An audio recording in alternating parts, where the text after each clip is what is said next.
مرحبا أهل الكمال مرحبا أهل النوادي. Sampai dikatakan di antara sifat waroknya para ulama seperti Sufyan Ats-Tsauri, beliau ini konsumsi sehari-harinya adalah lahmul ghanam, daging kambing.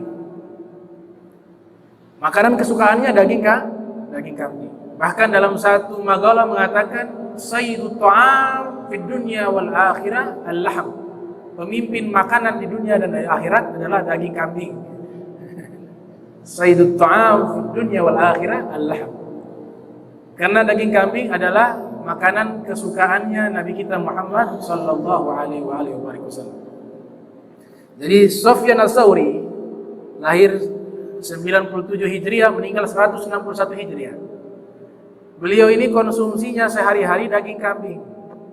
Satu hari dapat kabar, dapat informasi kalau 1 ekor kambing negara terlepas dan belum ditemukan. 1 ekor kambing milik negara terlepas dan belum ditemukan. Akhirnya beliau merubah menu makan. Beliau merubah menu makan yang biasanya makan daging kambing, beliau tidak makan daging kambing selama 1 tahun. Kenapa? Takut beli kambing, tahu-tahu itu kambing curian milik negara.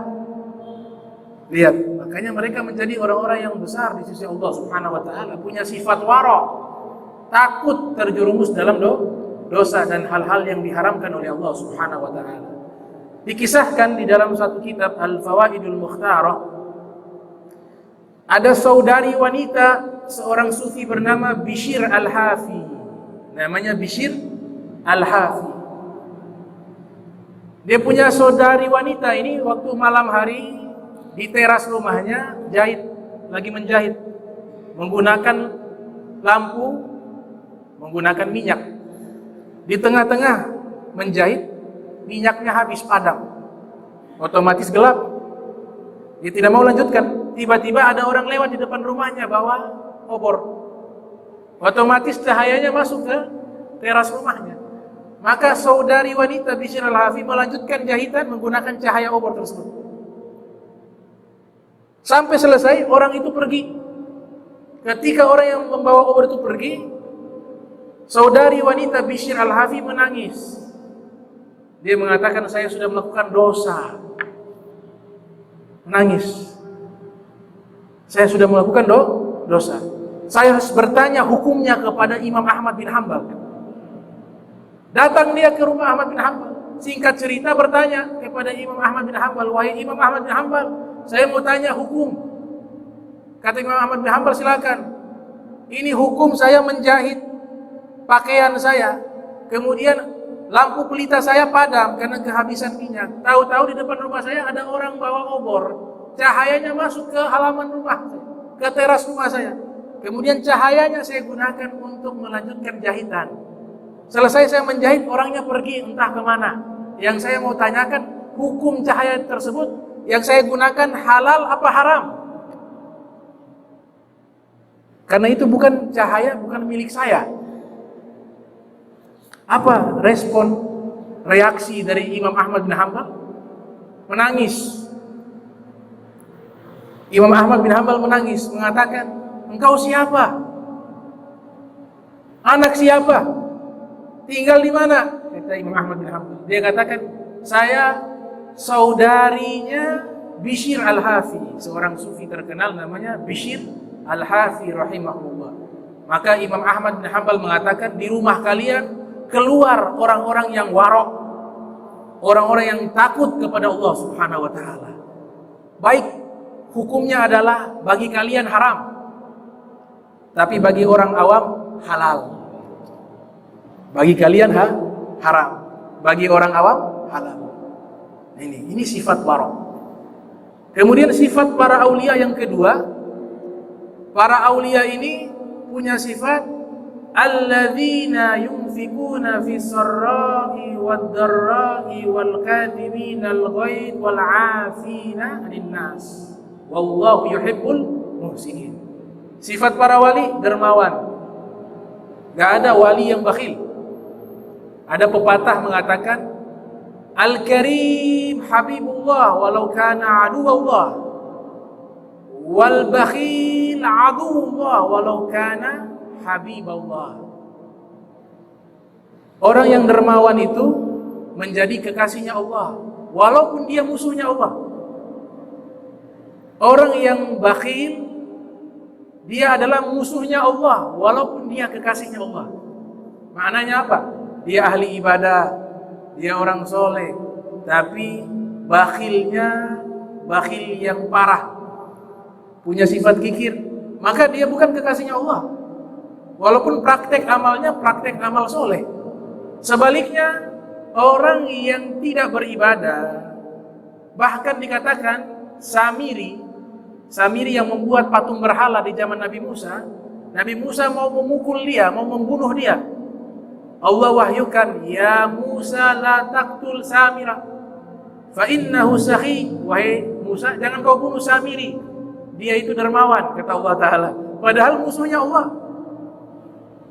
Nah, jadi sifat wajib seorang wali dermawan. Alladzina yunfikuna fis sarra'i wad dharra wal kadhiminal ghaidh, mampu mengendalikan amarah. Orang yang tidak marah-marah, itu sifatnya para aulia, orangnya sabar, mampu mengendalikan amarah. Wal kadhiminal ghaidh wal 'afina 'anil nas, sifat para wali pemaaf. Orang punya salah dimaafkan, tidak pendendam. Ada masalah selesai, gak disimpan dalam hati. Paling lama kan Nabi katakan 3 hari. Siapa yang bermusuhan selama 3 hari belum minta maaf, maka dia akan masuk ke dalam neraka walaupun dia mati di dalam Ka'bah. Tapi ada orang yang memang karakternya tidak menghargai kebaikan orang. Dibuat baik sama dia, dia tetap jahat terus. Nah, orang seperti ini dianjurkan menghindar. Karena kalau dekat, kita sendiri yang hatinya susah, akhirnya terganggu, ibadah kita terganggu, ya, belajar kita terganggu, dakwah kita terganggu. Jadi tidak diperintahkan memutus silaturahmi, tapi menjaga jarak. Jika ada orang yang tidak mengetahui balas budi atau mengetahui perbuatan baik, ini sifat para wali. Disebutkan, kita kalau memberikan maaf, itu dalam hadis qudsi, dicerita hadis qudsi, ada 2 orang yang ketika hidup di dunia saling berkonflik. Yang satu menzolimi yang satunya. Di yaumil qiyamah, hadis qudsi, hadis dari Allah Subhanahu wa taala, diceritakan oleh Nabi Muhammad SAW. Jadi Rasulullah SAW lagi duduk dengan para sahabat, tahu-tahu Nabi tertawa sampai keluar gigi geraham. Satu riwayat, tabassam, Nabi tersenyum. Kemudian sahabat bertanya, ya Rasulullah, kenapa engkau tersenyum? Kata Nabi, nanti di hari kiamat ada 2 orang Allah hadapkan di hadapan Allah. Kemudian satu orangnya bilang, ya Allah, ini dia si fulan, saya minta hak. Dulu di dunia dia zolimi saya mau minta agar pahalanya saya ambil. Allah punya sifat maha adil. Kata Allah Ta'ala, bukan masalahnya saya tidak izinkan engkau mengambil pahalanya, tapi orang ini gak punya pahala, gak ada amal baik, mau ambil pahalanya tidak ada. Kemudian Allah Ta'ala bilang, Allah tampilkan surga, Allah tampilkan istana surga, Allah tampilkan kebun-kebun surga. Allah bilang kepada lelaki tersebut yang menuntut, coba iltifat ila yaminik, coba kau tengok ke sisi kanan.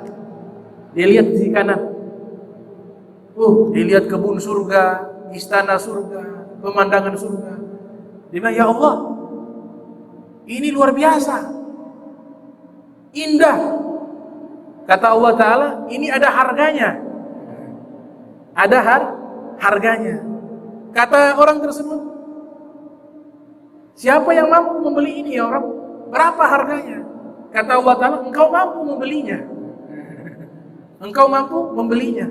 Bagaimana ya Rob cara membelinya? Ambil tangan saudaramu yang tadi buat salah kepadamu, antarkan dia bersama masuk ke dalam surga. Itu harganya. Masya Allah.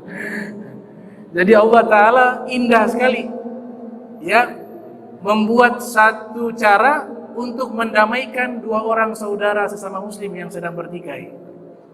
Fa'aslihu baina akhawaikum, damaikanlah dua orang saudara kalian, kata Allah Subhanahu wa Ta'ala. Jadi sifat para aulia pemaaf. Kalau pendendam bukan wali itu, bukan ulama yang mengamalkan ilmu.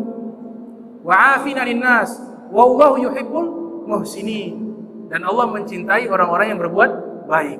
Sifat berikutnya dari para aulia adalah innamal mu'minuna idza dzukirallah wajilat qulubuhum wa idza tuliyat alaihim ayatuhu zadatuhum imanan wa ala rabbihim yatawakkalun. Ini sifat para wali, Allah sebutkan dalam Al-Qur'an. Sifat para wali yang berikutnya, apabila disebutkan nama Allah, hati mereka bergetar. Hati bergetar. Apabila dibacakan ayat Al-Quran, iman mereka bertambah. Dan kepada Allah mereka menyerahkan segala urusan. Itu sifat para wali. Yang berikutnya, sifat para wali adalah sholat khusyuk.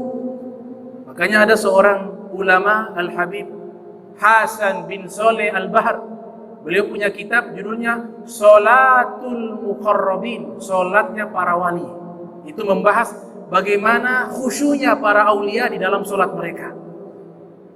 Di dalam surat Al-Mu'minun, di mukaddimah awalnya Allah Ta'ala berfirman, Qad aflahal mu'minun alladzina hum fi sholatihim khashi'un walladzina hum anil lagwi mu'ridun walladzina hum lizzakati fa'ilun walladzina hum li furujihim hafizun illa ala azwajihim aw ma malakat aymanuhum fa innahum ghairu malumin walladzina hum li amanatihim wa ahdihim ra'un walladzina hum fi salatihim yuhafizun. Saya potong ayatnya, saya hanya menjelaskan sifat. Ulaika humul warithun alladzina yarithuna firdausa wa hum fiha khalidun. Wa hum fiha khalidun. Ini sifat para wali. Yang pertama, salatnya khusyuk. Kata Imamul Haddad dalam kitab An-Nasaihud Diniyah, indikator seorang itu khusyuk, pertama, di waktu takbiratul ihram dia sudah lupa siapa yang ada di kanan dan di kiri. Kalau takbiratul ihram dia masih kenal, oh sebelah ini fulan, oh sebelah ini fulan, oh depan ini fulan. Masih kenal, berarti indikator belum khusyuk. Awalnya belum khusyuk. Kalau khusyuk, yang samping kanan kiri dia tidak tahu. Ini ciri-ciri para aulia, salat mereka khusyuk. Yang berikutnya, para aulia ini, mereka hal-hal yang tidak bermanfaat mereka tinggalkan. Min husnil Islam mar'i tarku ma la ya'ni. Islam yang baiknya seseorang itu adalah meninggalkan hal-hal yang tidak bermanfaat. Hal-hal yang bermanfaat mendatangkan nilai kebaikan, mendatangkan nilai pahala, dia kerjakan. Hal-hal yang sia-sia dia tinggalkan. Apalagi hal-hal yang mendatangkan dosa. Itu sifat para aulia. Kemudian zakat dia tunaikan. Kemudian kehormatan dirinya, kemaluannya ia jaga, tidak melakukan dosa-dosa berkaitan tentang fahsya, kekejian, zina dan seterusnya. Illa ala azwajihi, kecuali kepada istri atau budak-budak yang sah dengan hukum Islam, itu tidak tercela. Kemudian sifat para aulia, tepati janji dan menjaga amanah. Dan yang berikutnya, sholat 5 waktu dijaga. Sholat 5 waktu dijaga. Kalau sholatnya bolong-bolong mengaku wali palsu, kecuali madzhub. Madzhub itu hukumnya tidak hukum syariat karena tidak dihukumi taklif. Tapi kalau sehat akalnya, dia tetap harus dengan melaksanakan syariatnya Allah Subhanahu wa Ta'ala. Kata Allah Ta'ala, ulaika humul warithun. Ini kalimat indah. Mereka itu para wali, orang-orang yang mendapatkan warisan dari Allah. Apa warisan dari Allah? Rumah. kendaraan mewah, uang, emas, perak, gak ada harganya di hadapan Allah. Apa warisannya Allah? Allah berikan kepada para aulia, alladzina yarithuna firdausa wa hum fiha khalidun. Mereka dapat warisan dari Allah, surga Firdaus. Mereka kekal di dalamnya. Itu warisan dari Allah kepada para aulia. Sifat berikutnya para aulia, mereka tidak takut kecuali hanya kepada Allah. Dan mereka tidak sedih kecuali perkara-perkara yang berkaitan tentang akhirat. Ala inna awliya Allah la khawfun alaihim wa lahum yahzanun. Sifat berikutnya para aulia, malam-malam tidak tidur. Ngaku wali, tahajud gak pernah, bukan wali, kuwali. Wali malam gak tidur. Apa yang dilakukan? Nonton bola, Liga Champions. Main game online. Yang mereka lakukan bermunajat, sholat, meneteskan air mata di atas sajadah mereka kepada Allah Subhanahu wa taala. Tatajafa junubuhum 'anil madaji' yad'una rabbahum khaufan wa tama'an wa mimma razaqnahum yunfikun. Mereka para wali, lambung mereka jauh dari tempat tidur. Kalau sudah tiba waktu malam, mereka berdoa kepada Allah, ibadah kepada Allah dengan harap-harap cemas. Ibadah, harap-harap cemas. Disebutkan oleh Al-Habib Abdullah Balfaqi, laqad fatani min khiyarin nas. Sudah pergi orang-orang hebat, orang-orang terbaik meninggalkan saya. Kam rajulin ma faraka dzikra tulal umri wal kutubah. Berapa banyak dari orang-orang soleh terdahulu, mereka seumur hidup tidak pernah pisah dengan Al-Quran dan juga kitab-kitab para ulama terdahulu. Baka'u lailatihi sajjadu khalwatihi. Kalau malam hari tiba, mereka menangis dan mereka berada di atas sajadah mereka di hadapan Allah Subhanahu wa taala. Itu sifat para aulia. Ada wali besar di Singapura. Di Singapura itu ada wali besar bernama Al-Habib Nuh bin Muhammad Al-Habashi rahimahullah. Ada kitab namanya Al-Hadarimu fil Muhit Hindi. Orang-orang Hadramaut berada di Teluk India. Itu kitab judulnya Al-Hadarimu fil Muhit Hindi. Jadi Asia Tenggara dan sekitarnya ini mendapatkan cahaya Islam banyak dari para duat, para dai-dai yang berasal di negeri Hadramaut Yaman. Para wali songo, para habaib, para masyayikh, itu kebanyakan dari sana.